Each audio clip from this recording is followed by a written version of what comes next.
Warm welcome, everyone. Welcome to the Forum for the Future of Agriculture 2024. It's wonderful to see you all here bright and early. Well done for dodging any stray tractors that you met on the streets outside. I was a little worried it might disturb just the way we all got here this morning, but it's all been very smooth. And as I say, we are delighted to see you for what promises to be a wonderful day. Let's start with just some simple introductions. Many of you are familiar faces to me, and maybe we are both familiar faces to you. But in terms of formal introduction, I'm Stephen Sacker. I'm one of your hosts today.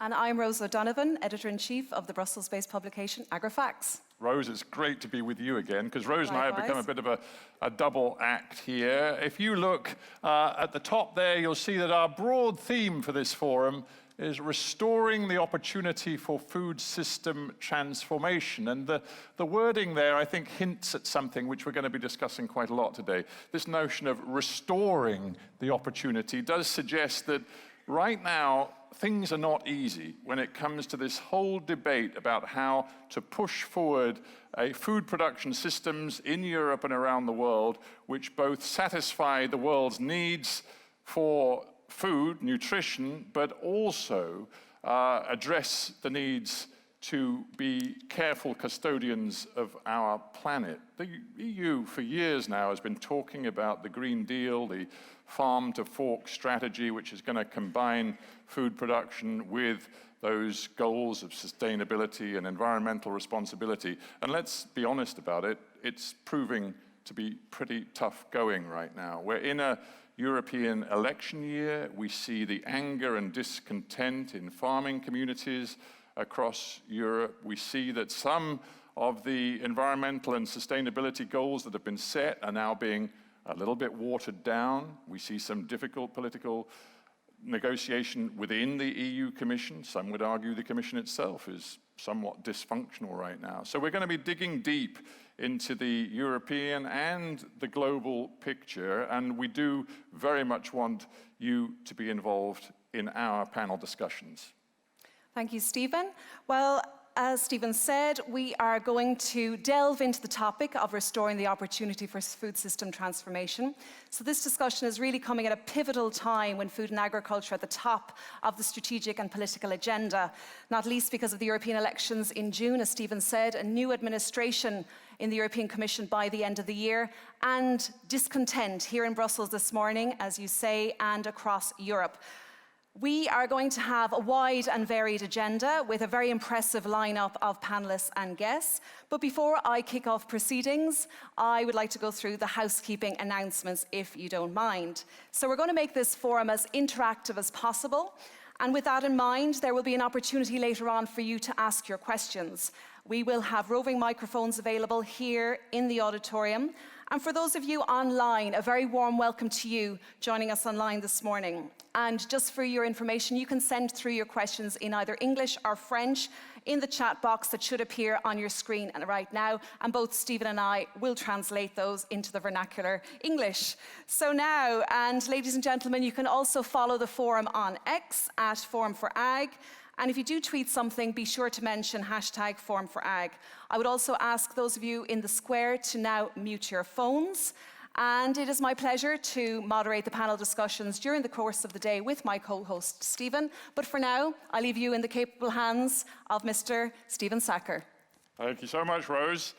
Yeah, we've got a lot to get through, ladies and gentlemen, so we'll keep the energy up. As Rose said, we want you to be absolutely involved. That's why we're absolutely determined to make it as interactive as possible. We've got the roving mics. We've got the opportunity for you to send questions as well. So please keep thinking about the input you'd like to make into today, because it does make a huge difference. But as ever at the FFA, we want to start with an overview. I'm going to introduce to you now a man who is a great friend of many of you, certainly a very familiar face. It's been great for me just to see him backstage and catch up with him, but for all of you now, please give a very warm welcome to the Chairman of FFA, that is Mr. Yanis Potočnik. Yanis, the floor is yours. Thank you, Stephen. Ladies and gentlemen, dear friends, good morning, and welcome to the 16th Annual Conference of the Forum for the Future of Agriculture. And congratulations to everybody who passed our security systems. I guess you would agree that it is not possible, nor would be right, if I would not start today's conference by acknowledging and addressing the protests happening in Brussels today. Protests are a legitimate and important part of our democracies. Linked to the forum, we were in the past already witnessing the protests organized by civil society worried about the impacts of big agri-food companies and agriculture on our environment. Today, it's a bit different. Farmers, not for the first time this year, are telling us that they are living on the edge, that their incomes are suffering and would deserve better. And we should listen to them, no doubt. At the same time, despite important efforts by many, we see the trends in climate and other environmental developments getting even worse. And among all complex systems which are struggling with the necessary transition, food system is, I dare to say, again, despite many trying their best, lagging behind the developments in mobility, energy, or even housing. Something must be wrong, really wrong. Farmers deserve decent lives and decent incomes. I was clear about that fact already in the past. Their efforts are not appropriately rewarded by markets, and the share of value paid by consumers for the food which lands in their pockets, it's too small and getting even smaller. If you add to that the challenging international environment and unfavorable political situation, all of the above is just getting worse.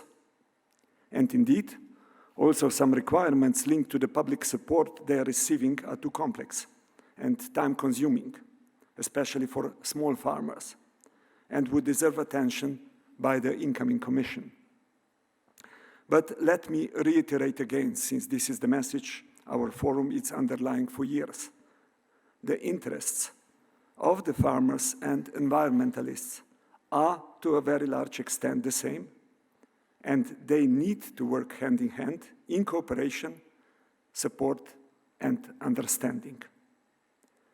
Who would not treasure fertile, productive soil, pollinators doing their job for free, and safe, high-quality food on our plates? There is no magic stick concerning the listed challenges. If it would exist, we would not be where we currently are. But let me try to mention some essentials. Systemic food system transformation to a more socially and environmentally sustainable future, it's a must. Farmers must embrace that, and we should help them and fund the transition. All stakeholders should rethink their involvement and consider that as part of the necessary collective risk management. This is calling the strongest private market players in the food chain to rethink their existing acceptable profit margins. It is calling financial institutions to understand that their major risks are not about the immediate rate of financial return, but rather about challenges we face as humanity. And it is calling policymakers and public authorities to shape the right policies and to invest all public money with only one clear purpose: enabling the transition. Public money should serve public interests. In other words, future CAP needs a deep and serious reform without any new excuses. And finally, all of us consumers should contribute our fair share. Our behavior, it's an important part of the food system transformation. All that is necessary if we are sincere in our intentions to help farmers. And any compromises and steps back concerning efforts which do try to establish peace with the rest of nature, for example, those related to the nature restoration law or farm-to-fork proposal, are simply short-minded and not helpful. The recently concluded Horizon Europe research project Best Map, guided by RISE, provided valuable insights and evidence-based policy recommendations to halt Europe's biodiversity loss. The most transformative idea was linked to payments for public goods. While farmers currently get rewarded for food production, they lack the payments for their contribution towards biodiversity. Directly compensating farmers for their contribution towards maintaining ecological health would encourage them to manage their land in a way that supports biodiversity. This solution would address the fundamental issue of farmers' financial insecurity by making land preservation a viable business model and redefine the overall goal of the system. But let me now try to put the food system-related challenges in a more global context. The world in which we are living is far from the future we want. We are facing multiple crises at multiple levels. Acute crises are exposing our deep fragility. Chronic crises are exposing our inability to deal with them. Taking painkillers to fix the acute crisis will not heal chronic ones and solve systemic challenges, rather hide them and make them worse. It seems that our key challenge is how to shift from an economic system based on the notion of unlimited growth to one that is both ecologically sustainable and socially just. No growth is not an answer. Growth is a central characteristic of all life. A society or economy that does not grow will die sooner or later. Growth in nature, however, it's not linear and it's not unlimited.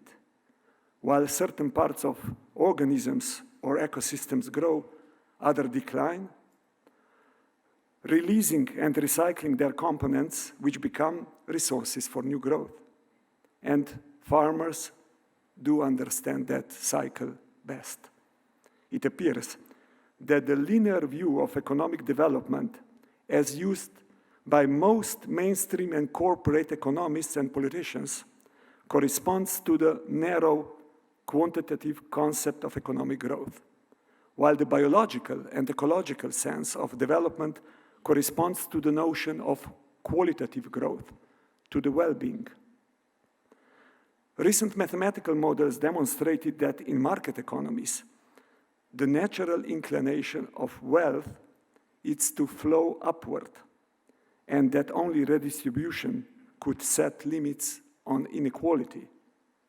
The Club of Rome's Earth for All projects that, left unchecked, rising global inequality in the next 50 years will lead to increasingly dysfunctional societies.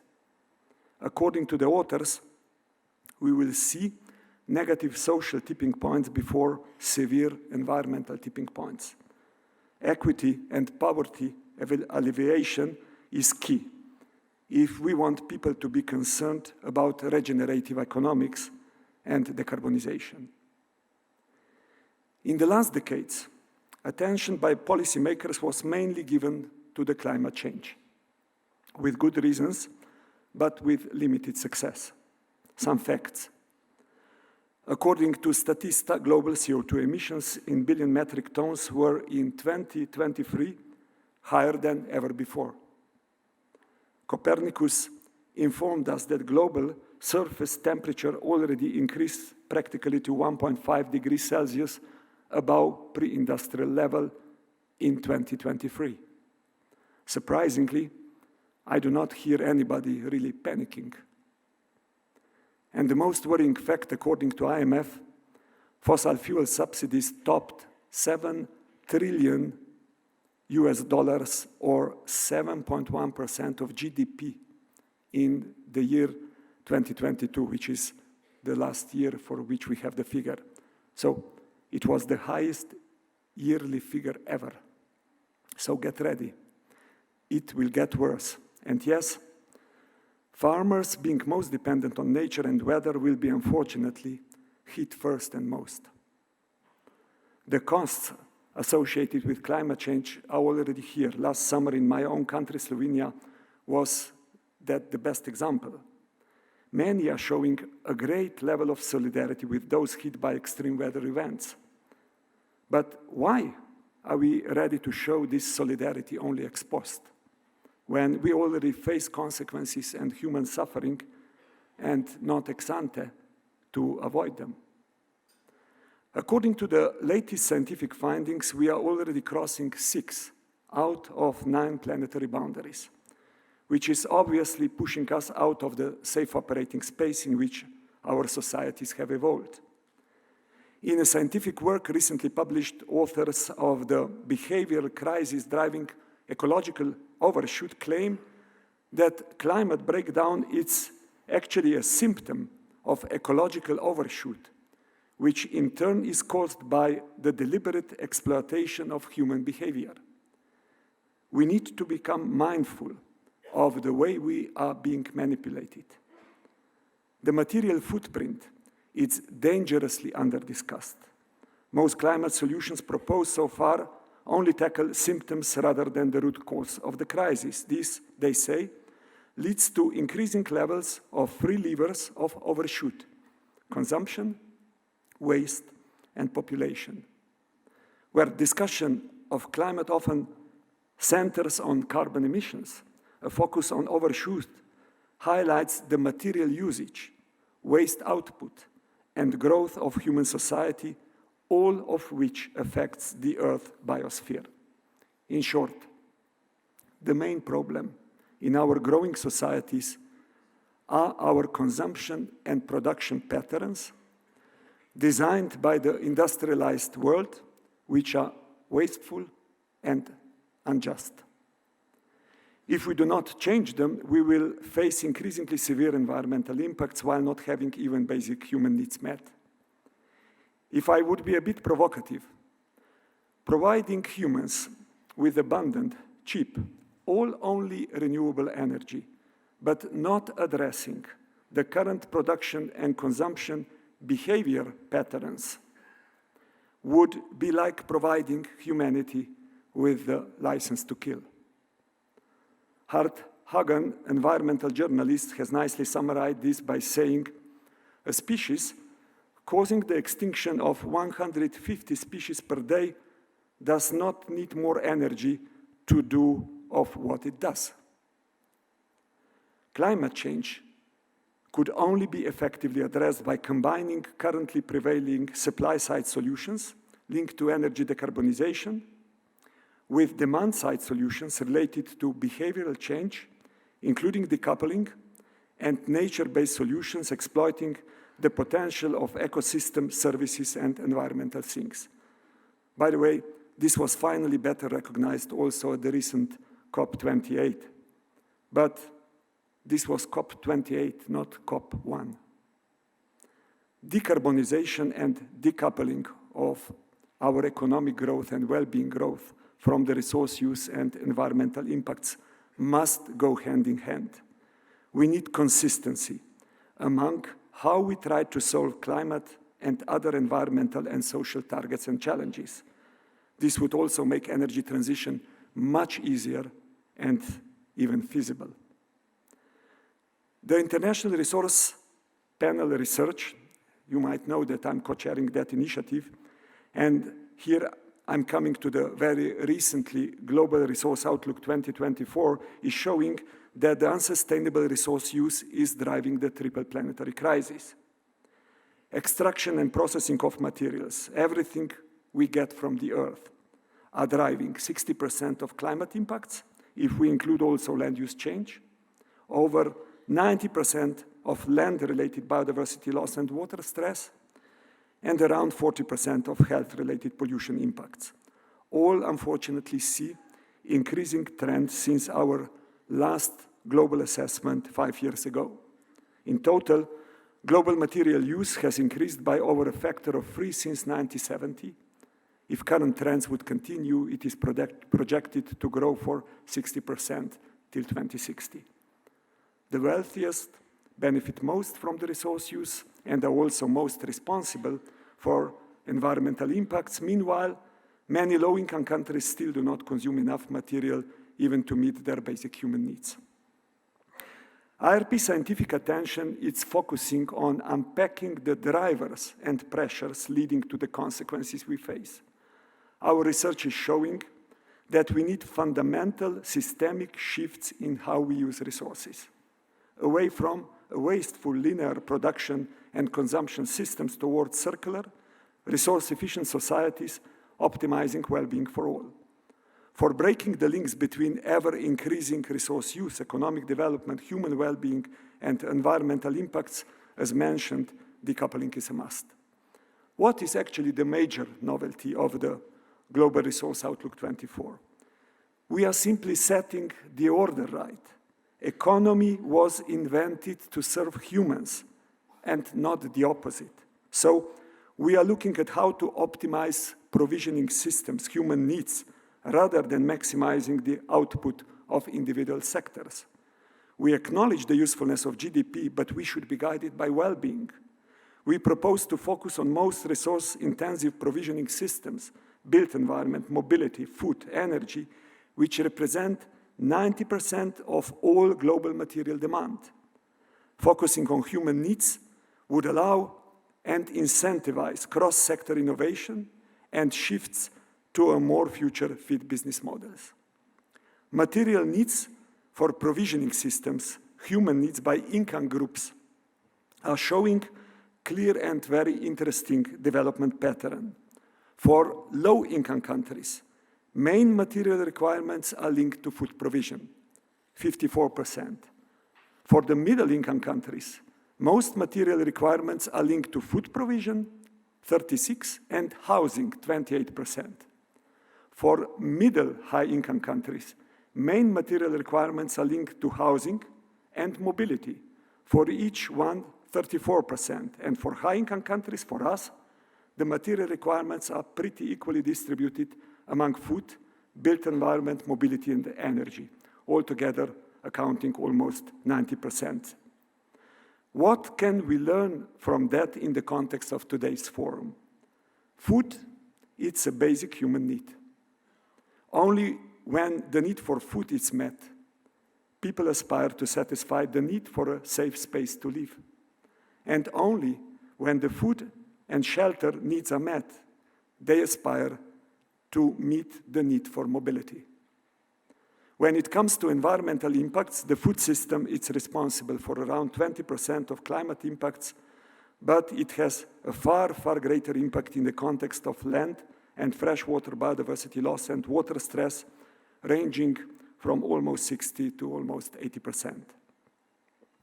Any transformation, it's a major business opportunity for those who are innovative, those who dare, and those who understand the essence of the challenges ahead of us. We should simply not accept that meeting our needs should be resource-intensive, and we should stop stimulating extraction-based economic success and rather reward responsible, innovative, creative ways of meeting human needs. Focusing on provisioning system delivering human needs would basically be the right way to go. So, dear friends, to summarize and to conclude, food, it's a basic human need, and farmers deserve a decent life. Food needs to be healthy and produced in harmony with nature. Food system transition, it's a must, and we should all actively participate and contribute to success of this process. The strong alignment in messages coming from IPCC, IPBS, IRP, GAO, all other scientific interfaces, all based on the most comprehensive assessment, must be considered as a statement of urgency from the scientific community. We should aim for living well within planetary boundaries. We should aim for meaningful and decent life for all. We should embrace the words and wisdom of Mahatma Gandhi saying, the world has enough for everyone's need, but not enough for everyone's greed, and use them as inspiration for our work and for our actions. Equity and justice implications of resource use are critical if we are sincere in our quest for a more sustainable and just world. With decisive action and political courage, a sustainable future for all is still possible. But solution pathway, it's getting narrower, it's getting steeper, and there are less and more urgent options on our policy menu than decades ago. We are indebting future generations financially and by depleting the nature. This is simply wrong. Apparently, we humans are the most intelligent species on the planet. It's high time to prove it. More than economic or technological choice, this is actually a moral choice. The future will be green, or there will be no future. Thank you for your attention, and enjoy the conference. Thank you. Thank you, Yanis. Thank you very much, Yanis. Nobody, I think, could accuse Yanis of sugarcoating the scale of the challenge that faces us all. And a very big part of that challenge to sort of maintain our planet is to transition to more sustainable food systems, not just in Europe, but across the world. And as Yanis pointed out, right now, we are not on track. Indeed, in some ways, we're very far from being on track. And trying to address the challenge and to find ways to find collaboration, cooperation to get us closer to the goals that we need, partly it's a question of leadership.